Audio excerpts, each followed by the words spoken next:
Presidente, eu começava por saudar e cumprimentar mais uma vez o Sr. Administrador do Banco de Portugal, nosso velho conhecido desta casa. Eu percebi a referência que fez à divisão de papéis da Autoridade da Concorrência e do Banco de Portugal no acompanhamento desta situação, na matéria de regulação e fiscalização. Gostava de lhe perguntar, porque do meu ponto de vista há aqui continua a haver aqui alguma ambiguidade ou zonas de indefinição que acabaram por permitir que este processo, apesar das existentes queixas de várias entidades, se arraste há mais de uma década. Eu, por exemplo, estranho um comportamento que referiu. A Autoridade da Concorrência, o Banco de Portugal constatou determinado tipo de comportamentos. Não os comunicou à Autoridade da Concorrência porque soube, entretanto, que essa queixa tinha chegado à Autoridade da Concorrência. Eu já julgo que há aqui, se foi isso, não foi isso. Julgo que o papel, apesar de ter havido essas queixas, isso justificava-se inteiramente esse tipo de posição. Referiu que uma das competências do Banco de Portugal é colaborar com a Autoridade da Concorrência. A Autoridade da Concorrência desenvolveu um processo, tornaria a referir-me já de seguida a isso, de análise desta situação. Eu gostaria de perguntar, me pode dizer com clareza, se a Autoridade da Concorrência solicitou a colaboração do Banco de Portugal. E relativamente a essa solicitação, qual foi a avaliação do Banco de Portugal? Se há ou não comportamentos abusivos. Isto é, do ponto de vista da análise do Banco de Portugal, se está consolidada a ideia de que há comportamentos abusivos. Depois, regressando a este processo da Autoridade da Concorrência, ao fim de uma década, porque nos dizem as queixas começam em 2003, há uma última formalização em 2007, e ao fim de 3 anos, a Autoridade da Concorrência, em novembro de 2010, arquiva essa queixa, decidindo-se por uma supervisão administrativa, não sei bem o que é isto. Eu gostaria de saber se o Banco de Portugal fez alguma análise, alguma avaliação, no quadro das suas atribuições e competências, relativamente a esse arquivamento e à solução encontrada pela Autoridade da Concorrência para a abordagem deste problema. Para ir àquilo que, do meu ponto de vista, é uma questão central na abordagem destas questões de concorrência, que é o tempo de intervenção das entidades reguladoras.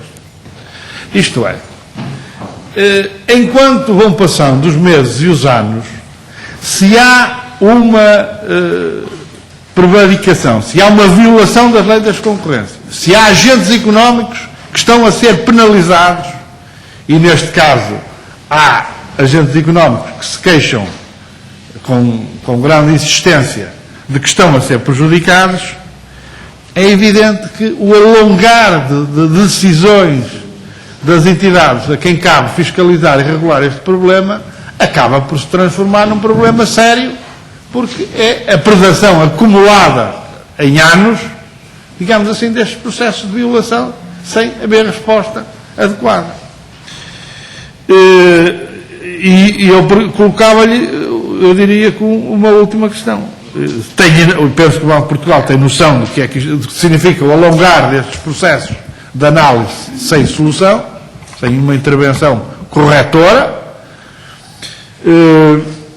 Se considera aceitável aquilo que a Autoridade da Concorrência aqui nos referiu na audição que também fizemos sobre este assunto, de que aguardaria pela regulação, pelo desenvolvimento da regulação do estudo, que aliás o Sr. Administrador do Banco de Portugal referiu, está em curso na União Europeia, para poder tomar outro tipo de intervenções.